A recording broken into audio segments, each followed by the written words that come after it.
Hello friend, this is नवीन। और आज का जो टॉपिक है वो सप्लीमेंटेशन पे नहीं है, एक बेसिक टॉपिक है। हम सब लोग जिम जाते हैं, सब लोग वेट लिफ्टिंग, वेट ट्रेनिंग करते हैं।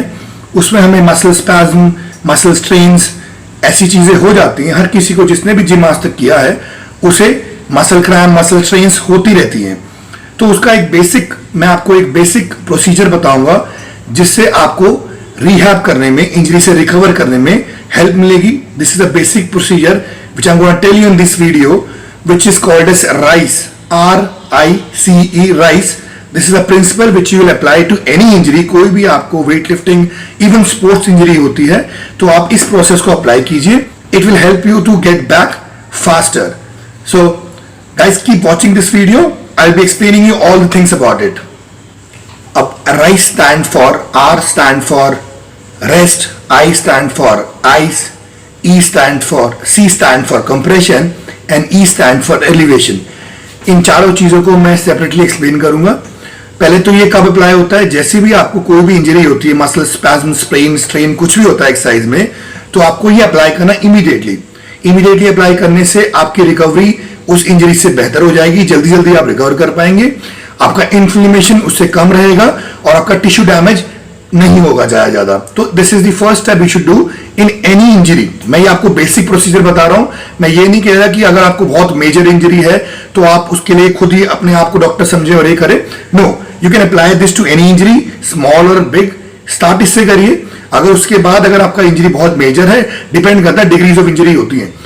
अगर कंप्लीट पैक्टेरी हो गया है तो इस प्रोसेस से कुछ फायदा होने वाला नहीं है, but it will help, but वो फायदा नहीं होने वाला. इसके लिए आपको सर्जिकल प्रोसेस ही करना पड़ेगा.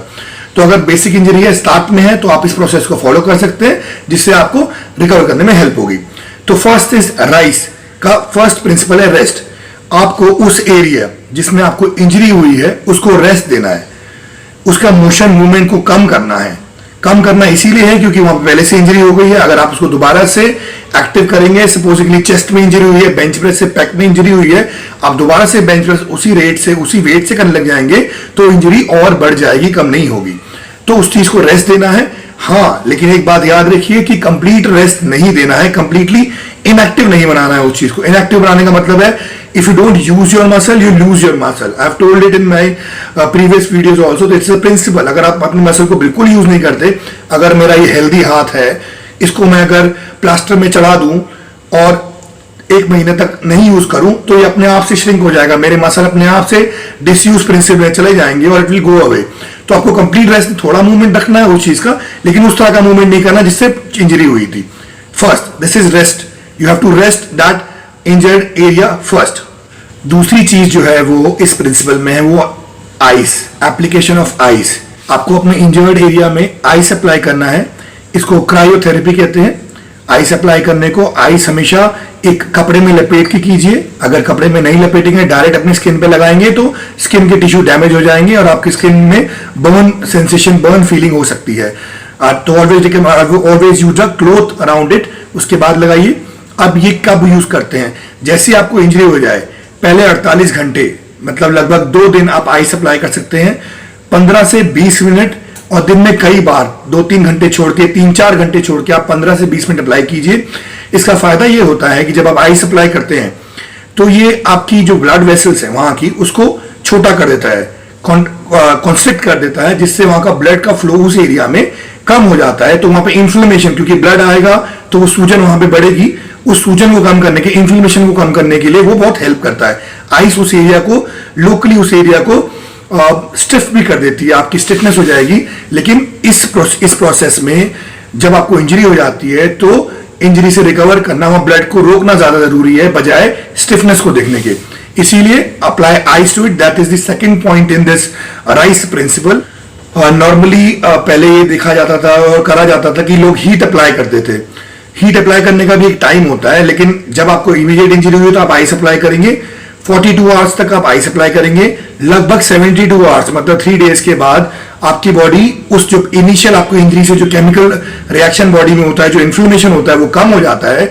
उसके बाद आप हीट अप्लाई कीजिए ताकि उस एरिया में, पहले हम ब्लड सर्कुलेशन को रोकते हैं आइस से, जब वो नॉर्मल ठीक होने लग जाता है 2 दिन में 3 दिन में, फिर हम आपको हीट अप्लाई कर सकते हैं, हीटिंग पैड यूज कर सकते हैं, ताकि धीरे धीरे वहां ब्लड आए और आपकी जो मोबिलिटी है उस ज्वाइंट की या उस मसल की वो चलता रहे और स्टिफनेस कम हो जाए। इसीलिए उसके बाद आप हीट अप्लाई कर सकते हैं। कभी भी हीट को इमीडिएटली अप्लाई नहीं करते, नहीं तो प्रोसेस उल्टा हो जाएगा, रिकवरी नहीं हो पाएगी। अब थर्ड पॉइंट है, इसमें आता है वो है कंप्रेशन।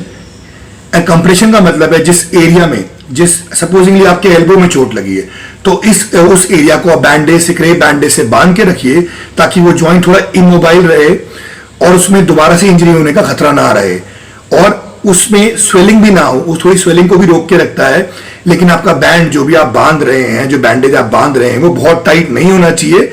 इतना टाइट ना हो कि आपका ब्लड सर्कुलेशन रुक जाए, मतलब मीडियम होना चाहिए, ताकि आपका मोबिलिटी ज्यादा ना हो, ताकि उस पर इंजरी ना हो और स्वेलिंग ना हो, और इतना भी टाइट ना हो ताकि उसकी ब्लड सर्कुलेशन रुक जाए। तो this is the purpose of compression, this is the third step in this principle. Now fourth point इसमें जो आता है वो है ई, विच इज एलिवेशन। इसका मतलब है आपको उस इंजर्ड एरिया को एलिवेट करके रखना है।